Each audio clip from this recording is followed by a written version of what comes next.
એક હતું ગામ, એનું નામ ગંગાપુર.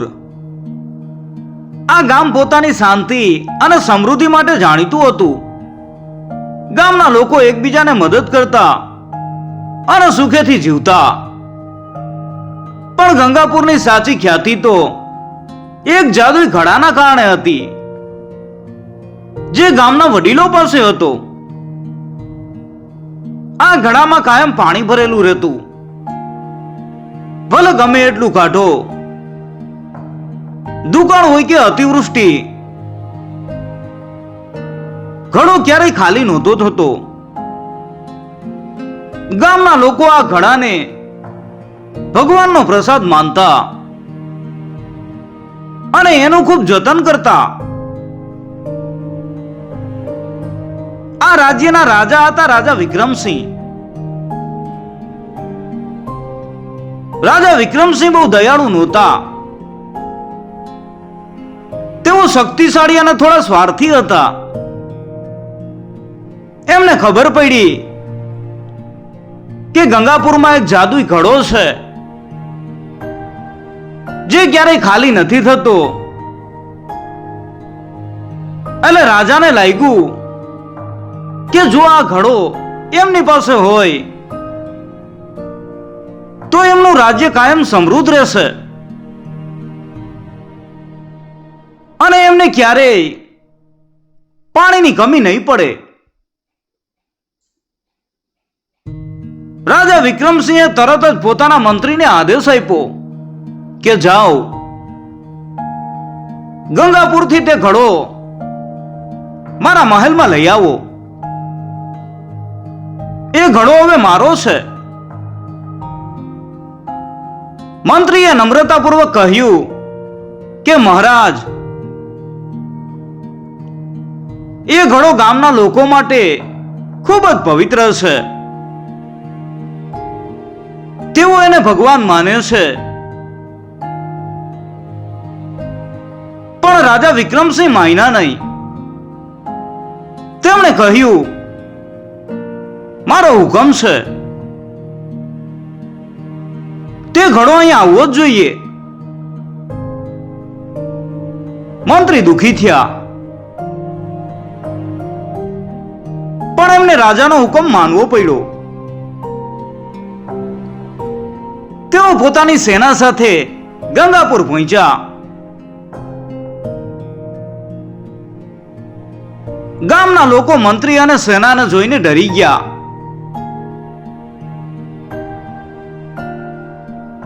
મંત્રીએ તેમને રાજાનો હુકમ સંભળાવ્યો. ગામના વડીલો જે ઘડાનું જતન કરતા હતા, તેઓ નિરાશ થયા. તેમને લાગતું કે આ રાજા અન્યાય કરી રહ્યા છે. પણ એમની પાસે કોઈ શક્તિ નહોતી અને તેઓ રાજાના હુકમ સામે કંઈ કરી શકતા નહોતા.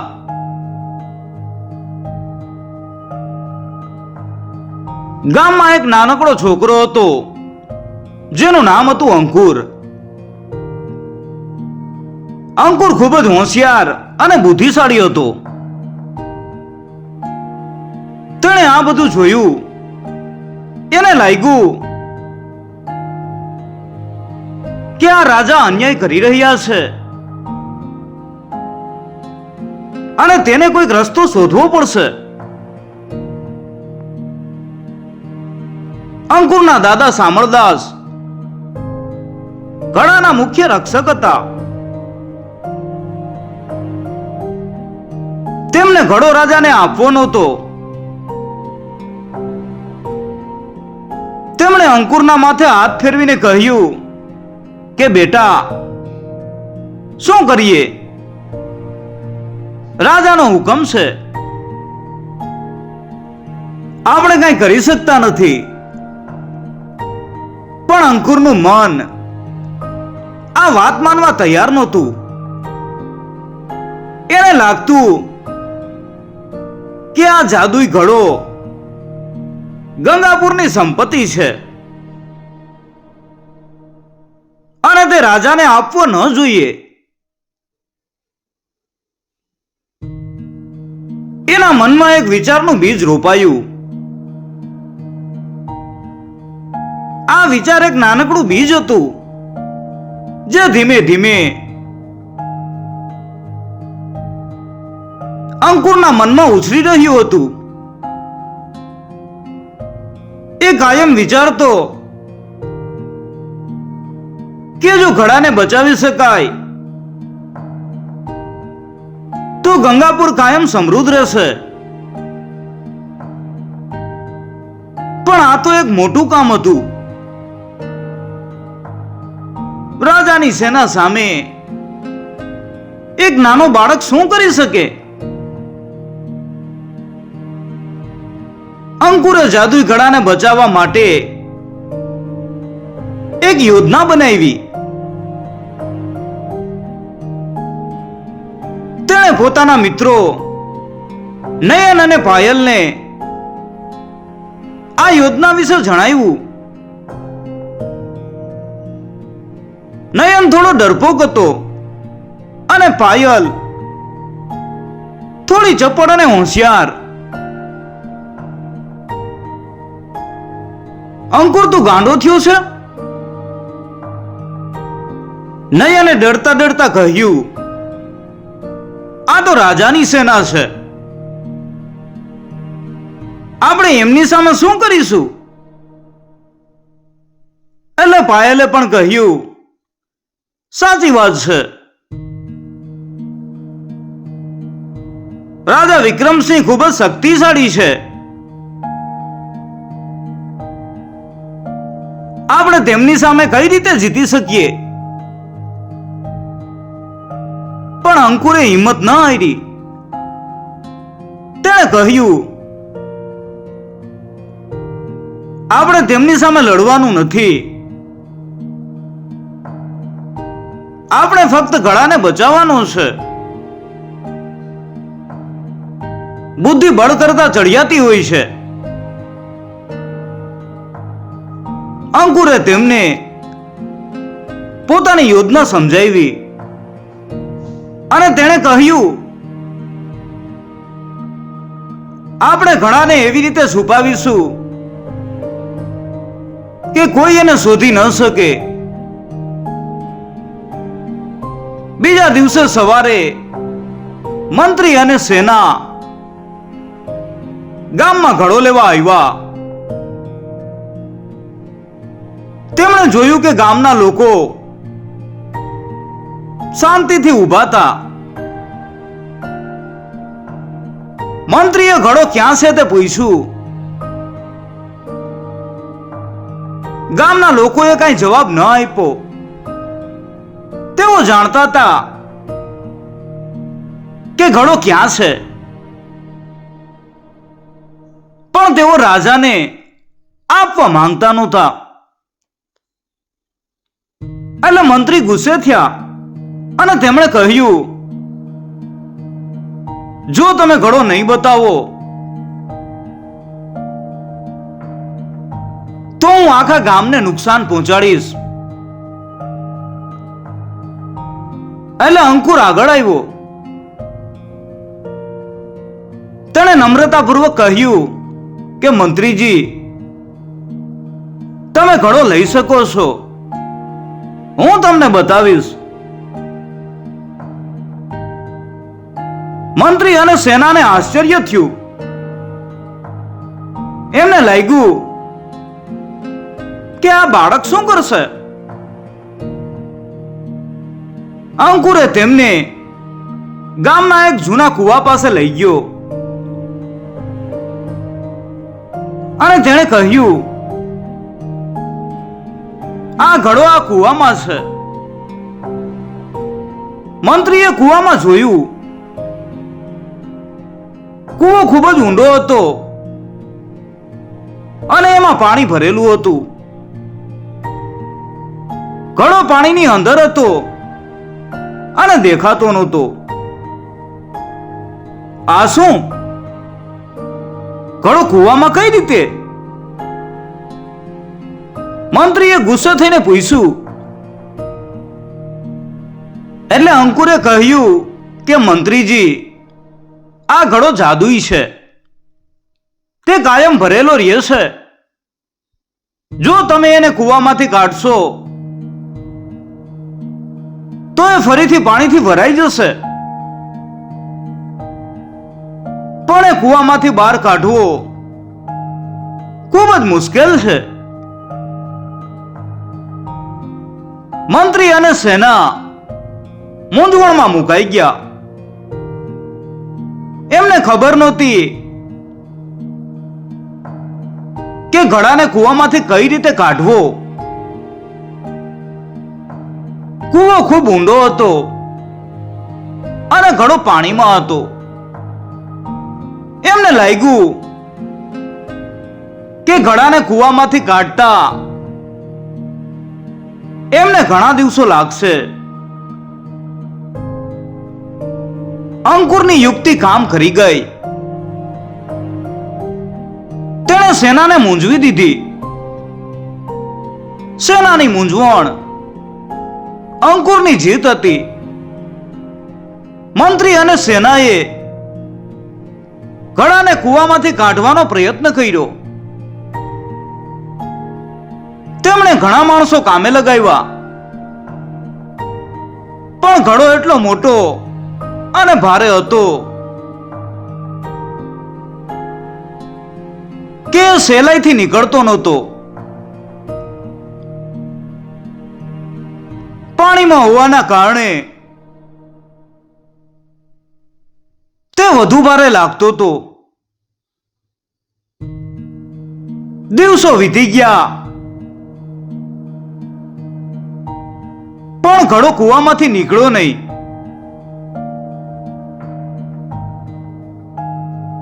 રાજા વિક્રમસિંહને આ સમાચાર મળ્યા. તેમને ગુસ્સો આવ્યો. શું? એક નાનો અમથો ઘડો કૂવામાંથી નથી નીકળતો? આ શું મજાક છે? રાજા પોતે ગંગાપુર આવ્યા. તેમણે જોયું કે સેના કૂવા પાસે ઘડાને કાઢવા વ્યસ્ત હતી.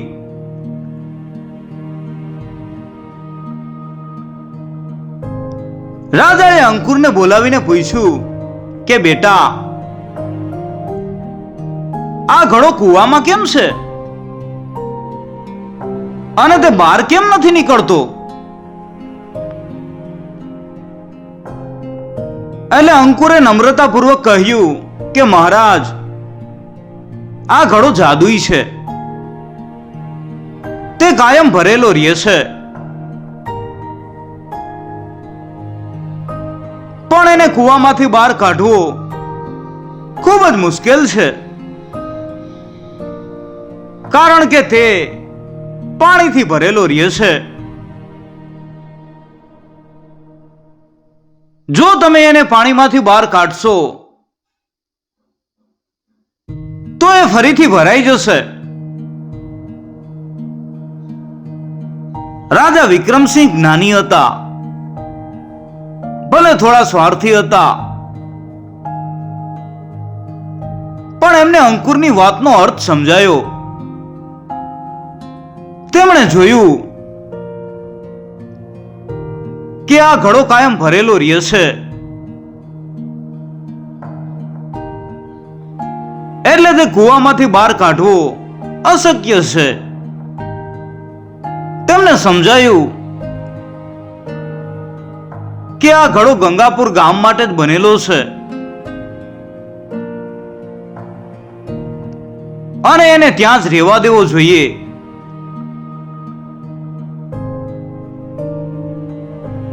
રાજાને પોતાની ભૂલ સમજાઈ ગઈ. તેમને લાગ્યું કે તેમણે લોભમાં આંધળા થઈ અને ગામના લોકોને પરેશાન કર્યા છે. તેમને યાદ આવ્યું કે જાદુઈ વસ્તુઓ બળથી નથી મળતી, પણ પ્રેમ અને સમજણથી મળે છે.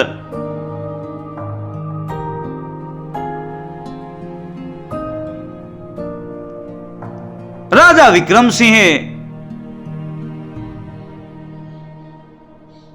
સેનાને ઘડાને કૂવામાંથી કાઢવાનું બંધ કરવાનો આદેશ આપ્યો. તેમણે ગામના લોકોને સંબોધીને કહ્યું કે ગંગાપુરના પ્રિયજનો,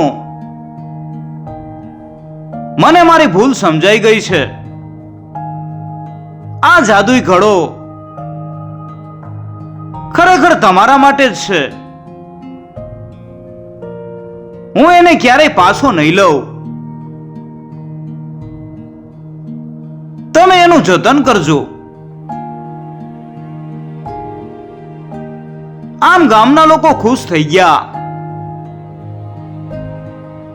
તેમને વિશ્વાસ નહોતો આવતો કે રાજાએ પોતાનો નિર્ણય બદલી નાખ્યો છે. તેમણે રાજાનો આભાર માન્યો.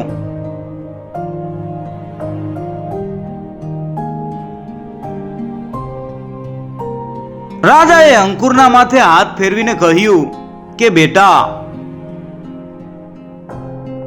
તે મને એક મોટો પાઠ શીખવ્યો છે કે બુદ્ધિ બળ કરતા ચડિયાતી હોય છે. તારી બુદ્ધિ અને હિંમતે આખા ગામને બચાવ્યું છે. રાજા વિક્રમસિંહને પોતાની ભૂલ સમજાઈ ગઈ હતી. તેમને લાગ્યું કે તેમણે ગંગાપુરના લોકોને અન્યાય કર્યો હતો. હવે રાજા વિક્રમસિંહ ગંગાપુરથી પાછા ફર્યા. પછી એમના સ્વભાવમાં મોટો બદલાવ આવ્યો. તેમને સમજાયું કે સાચી શક્તિ ધન કે સત્તામાં નથી, પણ પ્રજાના પ્રેમ અને સંતોષમાં છે. તેમણે પોતાના રાજ્યમાં સુધારા કરવાનું શરૂ કર્યું. રાજાએ ગંગાપુર ગામને વિશેષ દરજ્જો આપ્યો અને તેને જાદુઈ ગામ તરીકે ઓળખાવ્યું. ગામના લોકો ખૂબ ખુશ હતા. અંકુર હવે આખા રાજ્યમાં બુદ્ધિશાળી બાળક તરીકે ઓળખાવા લાગ્યો હતો. દૂર દૂરથી લોકો અંકુરને મળવા આવતા અને એની પાસેથી પ્રેરણા લેતા. રાજા વિક્રમસિંહ પણ હવે પોતાની પ્રજાના ભલાની ચિંતા કરતા. તેમણે ગરીબ લોકોને મદદ કરી અને રાજ્યમાં શાંતિ અને સુખ સ્થાપિત કર્યું. તેમણે શીખવ્યું કે લોભ ક્યારેય સુખ નથી આપતો.